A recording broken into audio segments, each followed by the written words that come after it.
The Gates of Horn and Ivory, by Francis Rosenfeld. Chapter 1. The Haunted Caves.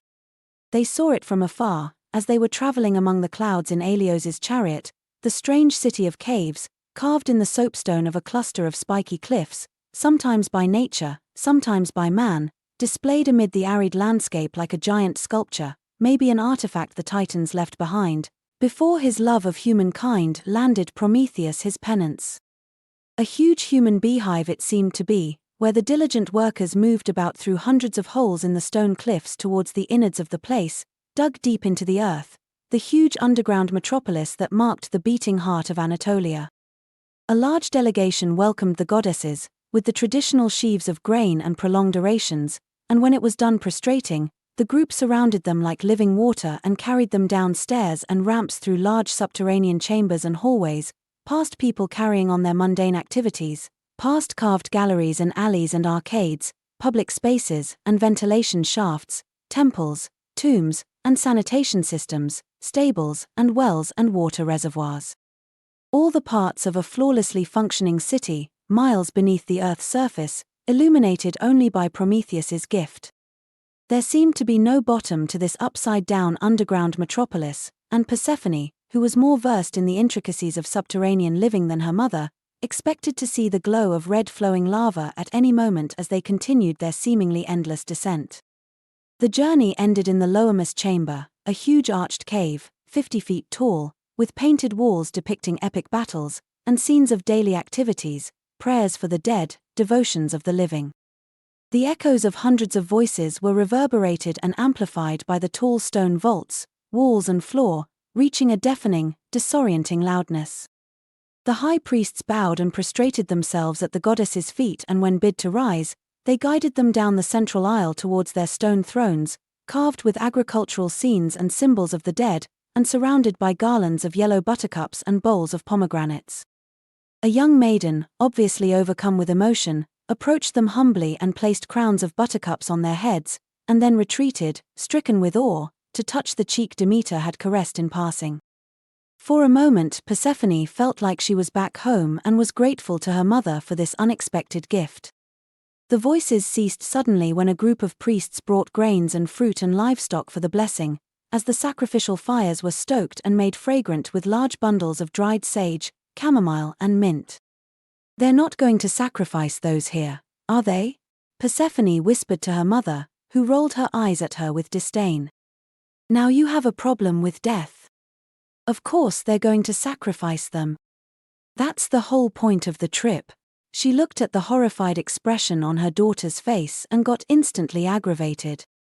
"Oh, grow up, will you? People have been looking forward to this feast the entire year." The anticipation of the smells, the horrid sounds of agony, the blood, and the choking smoke of burning meat brought Persephone to the verge of vomiting, as her mother watched her with expectant curiosity and just a hint of happiness. "Can I dare hope that husband of yours finally made himself useful in some capacity?" "Are you? No. Mother, how can you be so calm? This is horrifying. I'm sure Tartarus is a pleasant vacation spot, dear. Keep your wits about you. You're embarrassing Olympus." Persephone sat on her throne, stone-faced, trying to find a happy place inside her mind as the ritual unfolded and the offerings were sacrificed and burned, grateful for the efficient ventilation system and the platform which put a height barrier between her and the blood on the floor. The ritual finally ended, and the goddesses got up to leave, and as they stepped down from their podium onto the central aisle, the high priest advanced towards them with a bowl of fresh, still warm blood, and marked their foreheads with its sacrificial offering. For a fleeting moment, Persephone's spirit left her body to see herself walk down that aisle, deep inside the bowels of the earth, with a garland of yellow wedding flowers on her head, pale as a ghost, and dressed in immaculate white gauze, which was in stark contrast with the bright red markings on her forehead, the archetypal image of old goddesses of death. She looked at her mother, who was as poised as ever, assuming her role as patroness of the crops and tonic bringer of the harvest with graceful ease, at peace with life, death and all the stages in between. "The gods don't grow old, they grow callous. You acquitted yourself well of your task, daughter," Demeter commented on the chariot ride back. I was worried you were going to faint or something. A fainting goddess. That would have been the laughingstock of all of Cappadocia, like we don't have enough problems to deal with already. She looked at her daughter, who was still too shaken by the experience to engage in conversation. It's about time you got baptized into the next stage of your existence, Persephone. You're not an innocent maiden anymore, you're a mother now, in spirit, anyway, she commented, displeased. Us mothers live to serve the needs of others, she continued bitterly. The gods know I do. Persephone wondered what would her beloved think if he saw her this day, his innocent young bride all gone to leave room for the stone idol of blood sacrifice, and the disturbing imagery reminded her she still owed Dionysus a conversation regarding the details of his upcoming feast, a bacchanalia, no doubt. She suddenly got angry, thinking this was exactly why she'd rather not leave Hades and its quiet peace. For all the time she saw lamenting souls wandering aimlessly the banks of the Acheron, and sought to comfort them, they were all hailing from here, from this place of life and light, where everybody was constantly striving for power, where the primary emotions, urges, and unseemly desires drove everything, a puddle of grandiose and callous ambitions as red and impossible to wipe clean as the stain of the sacrificial blood on the floor. This is life, daughter, Demeter replied in a more comforting tone. Life is brutal. Not everyone enjoys the privilege of skip-stepping over its challenges directly into the islands of the blessed. Don't you dare judge. You're here to serve. Serve. What's next on the calendar?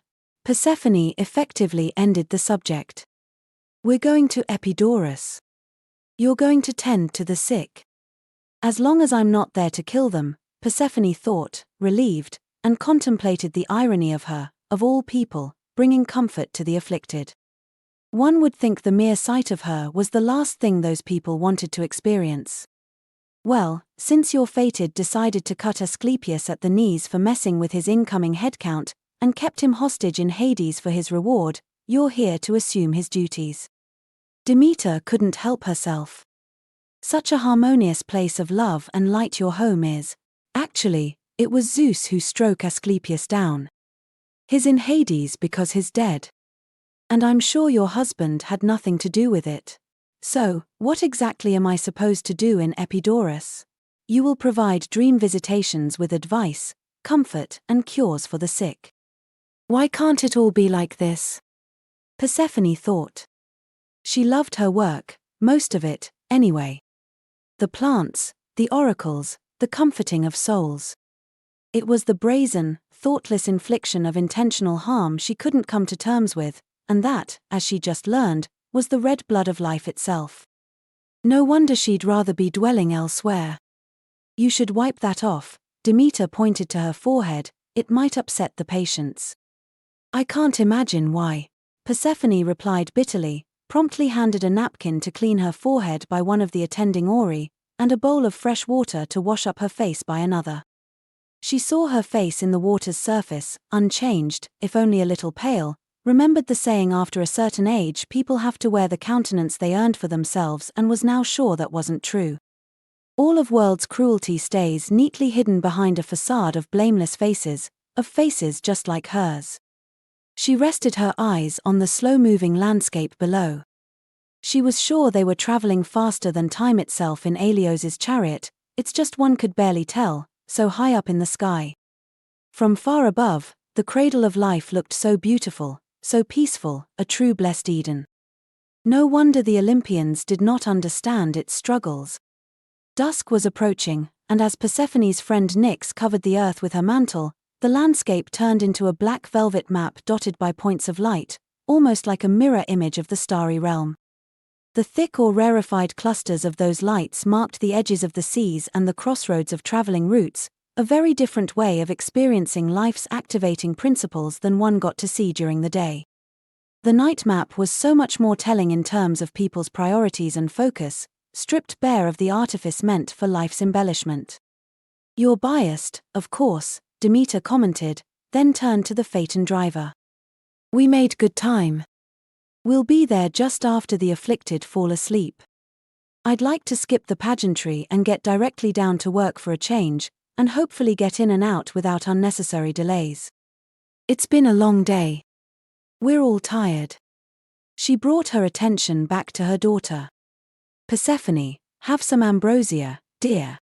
You have eaten nothing all day and you'll be useless if you're light-headed. Persephone received the bowl promptly offered by a third aura and obediently ate the food of the gods.